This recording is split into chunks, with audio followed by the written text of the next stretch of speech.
my thoughts. Number 14, MGYL says, Pastor Mike, how do I go about leaving my church? Oh, that's rough stuff, man. Do I talk to my leaders? Do I have to explain why? What do I need to do to make sure that I do it the right way?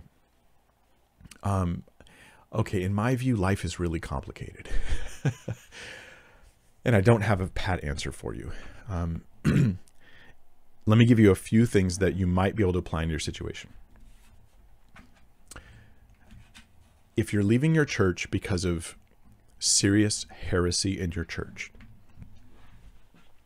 I'm much more inclined to say, go talk to somebody about it. Go deal with it in detail. Try to reform. Sit down with the thought leaders in your church and, prepare. Walk them through scripture and have yourself ready to have those discussions. If it's real heresy that's being taught, if it's other things that aren't heresy, but maybe they have to do with the health of the church, then the question I have is,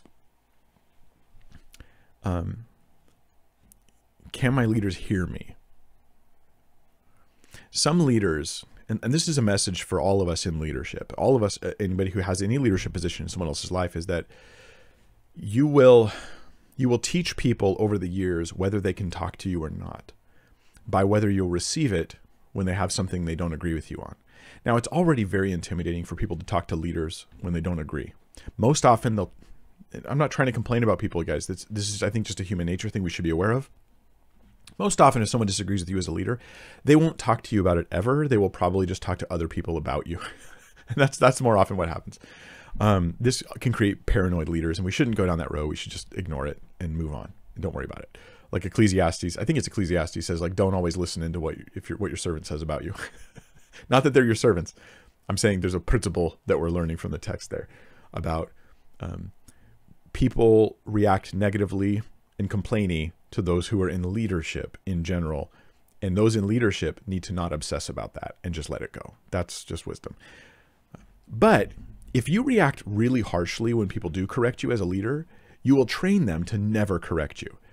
And I don't blame them. Okay, look, if your leader just attacks you personally when you tell them, hey, I think this is wrong, and they don't listen and they won't hear you, and there's no humility, and there's just self-defense and arrogance and pride, it's understandable that as you're leaving the church, you're like, do I really want to tell them all this stuff? Like, I understand that. And I don't know the right answer.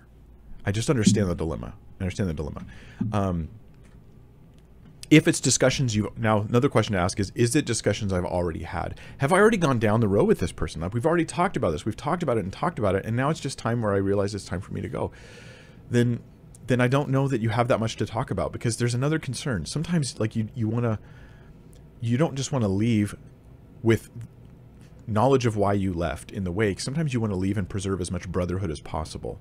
And that's another overarching concern that I understand. I want to have as much brotherhood as I can have as I leave. And if I leave and all I leave them with is a list of the reasons I'm leaving on things that I think are reason enough that I'm going to go somewhere else, but there's not like rank heresy, and it's things where I don't think that it'll be fixed. I don't think anyone's going to listen to me on this stuff. I don't think they'll hear me. Maybe I'll just try and be as gentle as possible. And I think there's a case for that. Okay, so God give you wisdom. If it's rank heresy, I think it should be confronted. If the pastor and the staff and those are teachable and there's significant issues that are going to continue to plague the church, you may be able to help them by telling them your reasons. If you've already been down that road many times, you've already had these discussions, then it may be time to stop having them and to try to just leave as graciously as possible. Yeah, it's complicated, and my heart goes out to you guys. And anybody who's thinking about leaving a church, pray, pray, pray. Make sure there's no bitterness in your heart. You just have wise and good reasons why you're leaving from one, gathering of believers to a different one.